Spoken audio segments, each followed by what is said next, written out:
Friends, तो मेरा नाम है प्रिंस पांडे और आप सबका स्वागत करता हूं अपने इस छोटे से प्यारे चैनल P2 एडुकेशन में। तो आज के इस वीडियो में हम जानेंगे कि कोई अम्ल या क्षारक कितना प्रबल है या कितना दुर्बल है। ये हम कैसे पता करेंगे, ठीक है, कि वो जो विलयन हमें दिया जाएगा, कोई भी विलयन हमें दिया जाएगा वो कितना प्रबल है या दुर्बल है। ठीक है, कैसे हम पता करेंगे कि ये विलयन अम्ल है या क्षारक। ठीक है, तो सूचक के द्वारा तो हम पता कर सकते हैं। ठीक है, कोई विलयन दिया जाएगा तो सूचक के द्वारा हम पता कर सकते हैं कि ये विलयन जो हमें दिया गया है ये अम्ल है या क्षारक। ठीक है, ये अम्ल है या क्षारक। ठीक है, सूचक के हेल्प से पता कर सकते हैं। लेकिन वहीं अगर सूचक ना हो तो हम और एक चीज से पता कर सकते हैं कि ये अम्ल है या क्षारक, या साथ ही साथ उससे हम यह भी पता कर सकते हैं कि ये अम्ल है या क्षारक है तो कितना प्रबल है। ठीक है, कितना प्रबल है, इसमें हाइड्रोजन आयन की सांद्रता कितनी है। ठीक है, हाइड्रोजन आयन का कितना कॉन्सेंट्रेशन है, ये सांद्र है, ये प्रबल है या दुर्बल है, ये सब पता कर सकते हैं। ठीक है, इसमें कितना हाइड्रोजन आयन है, ये क्षारक है तो कितना हाइड्रोक्साइड OH माइनस आयन है। ठीक है, तो कितना प्रबल है कितना दुर्बल है, ये जानने के लिए हमें एक स्केल मिलता है जिसे हम कहते हैं पीएच स्केल। ठीक है, इस पीएच स्केल के हेल्प से इस पीएच स्केल के मदद से हम बता सकते हैं कि ये जो हमें विलयन दिया जा रहा है ये कितना प्रबल है कितना दुर्बल है। ठीक है, इसका पीएच मान, ठीक है, पीएच मान के हेल्प से हमें पता चलता है। ठीक है, पीएच मान के वैल्यू, पीएच मान से हमें पता चलता है कि कोई विलयन अम्ल है या क्षारक है, या साथ ही साथ ये पता चलता है कि प्रबल कितना है या दुर्बल है या प्रबल है, दुर्बल है या प्रबल है। ठीक है, तो पीएच स्केल में हमें पीएच मान होता है। कोई भी स्केल होता है तो उसके अंदर मान होता है। जैसे कि हमारा एक 15 सेंटीमीटर वाला स्केल होता है तो उसमें 15 सेंटीमीटर होते हैं, इंची होता है, तो ऐसे एक मेजरमेंट का यूनिट होता है। ठीक है, तो ऐसे ही हमारा जो पीएच स्केल है उसके अंदर हमारा होता है पीएच मान। ठीक है, पीएच मान जो कि 0 से लेके 14 तक होता है। ठीक है, इसके अंदर 0 से लेके 14 तक पॉइंट्स होते हैं। ठीक है, इसके बारे में हम अच्छी तरह से आगे पढ़ेंगे। अभी तक हमें ये जानना था कि किसी भी विलयन की प्रबलता, ठीक है, कोई विलयन क्षारीय या अम्लीय है और साथ ही साथ उसकी प्रबलता मापने के लिए हमें एक स्केल की जरूरत पड़ी जिसे हम पीएच स्केल कहते हैं। ठीक है, तो पीएच स्केल के बारे में हम आगे अब देखते हैं। तो इसका स्क्रीनशॉट लेना है, ले लीजिए, उसके बाद मैं इसे मिटा देता हूँ।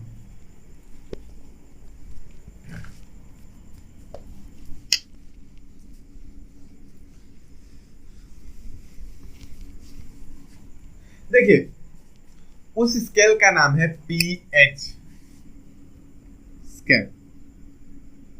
ठीक है, पीएच स्केल। इसमें जो पीएच वर्ड है इसका मतलब होता है पोटेंशियल ऑफ हाइड्रोजन। ठीक है, पोटेंशियल ऑफ हाइड्रोजन मतलब हाइड्रोजन आयन की सांद्रता कितनी है। ठीक है, हाइड्रोजन आयन मतलब इसमें हाइड्रोजन का कितना शक्ति है। ठीक है, हाइड्रोजन आयन की शक्ति, हाइड्रोजन आयन की शक्ति। ठीक है, पीएच का इसमें जो पीएच है, इस पीएच का मतलब होता है पोटेंशियल ऑफ हाइड्रोजन, मतलब कि H+ आयन की शक्ति। ठीक है, ये जो पीएच स्केल है ये हमें H+ हाइड्रोजन आयन की शक्ति बताता है। ठीक है, कितना हाइड्रोजन आयन उस विलयन में उपस्थित है। ठीक है, कोई विलयन जो है वो कितना प्रबल है कितना क्षारक है, ये हाइड्रोजन आयन की संख्या, हाइड्रोजन आयन की शक्ति पे निर्भर करता है। ठीक है, तो पीएच का मतलब होता है पोटेंशियल ऑफ हाइड्रोजन, या हिंदी में कहें तो हाइड्रोजन आयन की शक्ति। ठीक है, तो चलिए पीएच स्केल अब देखते हैं। ठीक है, तो पीएच स्केल देखने से पहले मैंने आपको बताया था कि पीएच मान, ठीक है, पीएच मान हमारा जो होता है ये पीएच स्केल में 0 से लेके 14 तक पॉइंट्स होते हैं, जिसके ये हमारा इस मान की वजह से हम पता कर सकते हैं कि कोई विलयन अम्ल है या क्षारक है। ठीक है, और कितना प्रबल है कितना दुर्बल है। ठीक है, पीएच मान। और होता है पीएच मापदंड। ठीक है, पीएच मापदंड, कोई भी हमें विलयन दिया जाता है तो वह विलयन अम्लीय है या क्षारीय है, ये पता करने के लिए हम एक मापदंड करते हैं। ठीक है, और उस मापदंड को हम पीएच मापदंड कहते हैं। ठीक है, किसी भी विलयन की अम्लीय या क्षारीय जो विशेषता है, अम्लीय या क्षारीय है, उसको पता करने के लिए एक मापदंड किया गया है और उस मापदंड को हम पीएच मापदंड कहते हैं। ये कुछ पॉइंट्स थे पीएच को लेकर, ठीक है, जो आपको बताना जरूरी था। साथ ही साथ पीएच जो है पोटेंज नामक शब्द से विकसित हुआ है, जो कि एक ग्रीक शब्द है। ठीक है, पोटेंज। ये क्लास 10 के लिए जरूरी नहीं है, मुझे थोड़ा थोड़ी याद है, तो शायद यही शब्द होता है, ये ग्रीक शब्द है, ठीक है। इसी से हमारा पीएच जो नाम है ये विकसित हुआ है, ठीक है। इसमें का पी, ठीक है, ये जरूरी नहीं है, इसको खत्म करो, ठीक है। हमें 10 में जितना पढ़ना है हम उतना ही ध्यान देंगे, ठीक है। तो चलिए अब देखते हैं पीएच स्केल। पीएच मान में कितने मान से कितने मान तक, कितने वैल्यू तक हमारा एसिड होता है, कितने वैल्यू से कितना हमारा बेस होता है, ठीक है, और कितने पे हमारा उदासीन होता है, ठीक है, ये हम देखेंगे। तो इसका स्क्रीनशॉट लेना है ले लीजिए, इसके बाद मैं इसे मिटा देता हूँ, ठीक है।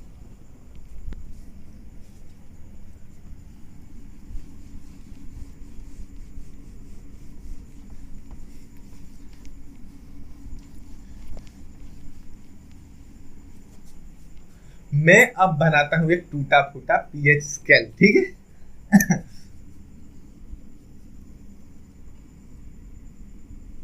ज्यादा बड़ा नहीं बनाऊंगा, छोटा, ठीक है। ऐसे हमारा एनसीईआरटी बुक में दिया हुआ है, इसलिए मैं भी बना देता हूँ, ठीक है।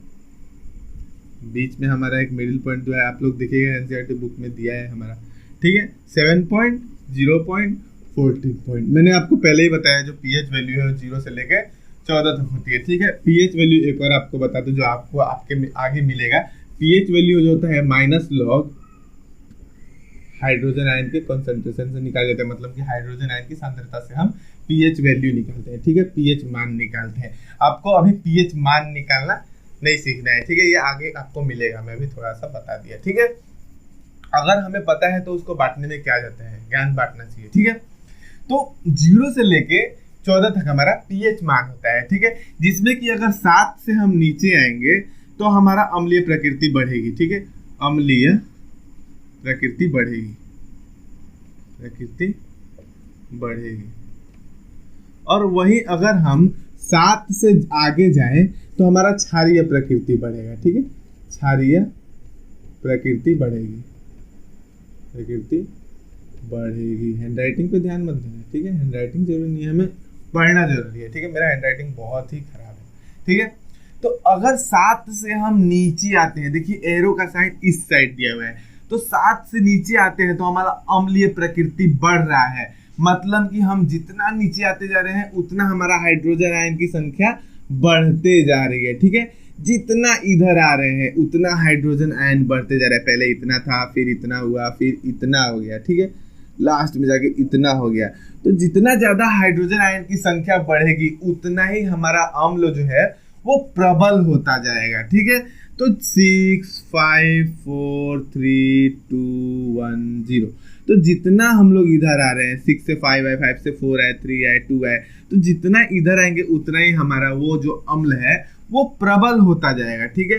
0 से 7 होता है, 0 से 7 से कम मतलब कि 6 पकड़ लेते हैं, ठीक है, 6.99, ठीक है। बता रहा हूं मैं, तो 7 से मतलब कम जितना होगा वो आपको अम्ल होता है, ठीक है। 7 से जितना कम होगा वो आपको अम्ल होता है, और 7 से जितना अधिक होगा वो हमारा क्षार होता है, ठीक है, क्षारक होता है, ठीक है। तो अब इधर जितना हम लोग आगे बढ़ेंगे वो हमारा प्रबल क्षारक होता जाएगा, ठीक है, प्रबल क्षारक, ये लिखना जरूरी नहीं है। अगर हमारा पीएच वैल्यू 8 है तो वो थोड़ा दुर्बल क्षारक है, वही पीएच वैल्यू 9 हो जाता है तो वो हमारा 8 के मुकाबले थोड़ा प्रबल है, ठीक। वैसे ही हम अगर 12 कर दे तो वो 8 पीएच मान के मुकाबले जो 12 पीएच मान वाला क्षारक है वो इसके मुकाबले बहुत ही ज्यादा प्रबल है। तो जितना हम 7 से आगे बढ़ते जाएंगे उतना हमारा क्षारक की जो प्रकृति है बढ़ते जाएगी, मतलब कि क्षारक उतना प्रबल होते जाएगा, ठीक है। तो क्षारक प्रबल तब होता है जब उसमें हमारा OH माइनस आयन की संख्या ज्यादा होती है हाइड्रोजन आयन के मुकाबले, ठीक है। तो ये जो हाइड्रोजन आयन है यहाँ पे इसकी संख्या कम हो गई और इसकी संख्या बहुत ही ज्यादा हो गई है कि नहीं, तो ये हमारा क्षारक हो गया। और यहाँ पे हमारा OH माइनस आयन की संख्या कम होती गई और हमारा हाइड्रोजन आयन की संख्या बढ़ गई, तो ये हमारा अम्ल होता गया, ठीक है। और ये जो हमारा 7 नंबर पॉइंट है, 7 से कम तो अम्ल हुआ, 7 से अधिक क्षारक हुआ, ठीक है, ये हम लोगों ने पढ़ लिया। लेकिन जो पॉइंट 7 है ये क्या है, तो साइन 7 नंबर पॉइंट ही हमारा उदासीन होता है, ठीक है। हम लोगों ने उदासीनीकरण अभिक्रिया पढ़ा, जिसमें कि हमारा अम्ल और क्षारक एक दूसरे के प्रभाव को खत्म कर देते हैं और वो उदासीन हो जाते हैं, ठीक है। ना ही अम्लीय प्रकृति होती है, ना ही क्षारकीय प्रकृति होती है। उस विलयन को हम उदासीन कहते हैं, ठीक है। और ये उदासीन जो विलयन है ये हम लोग घरों में एक यूज करते हैं, ठीक है। आप सबको पता है उसे क्या कहते हैं, हम लोग घरों में उसे डिस्टिल्ड वाटर कहते हैं। उस डिस्टिल्ड वाटर को हम बैटरी में डालते हैं, जिसके घर इन्वर्टर है उसमें जरूर हम डालते हैं, सबको पता होगा, ठीक है। तो ये जो उदासीन जो है वो एक एग्जांपल डिस्टिल वाटर होता है, ठीक है। और ये डिस्टिल वाटर का पीएच मान जो होता है वो 7 होता है, ठीक है। उस पीएच मान 7 होता है, ठीक है। तो 7 नंबर पॉइंट हमारा उदासीन, 7 से कम होता है तो अम्लीय प्रकृति, और 7 से अधिक होता है तो क्षारकीय प्रकृति। 7 से जितना हमारा पीएच मान कम आएगा उतना हमारा वो अम्ल प्रबल होता जाएगा, और 7 से जितना अधिक हमारा पीएच मान आएगा उतना वो क्षारक प्रबल होता जाएगा, ठीक है।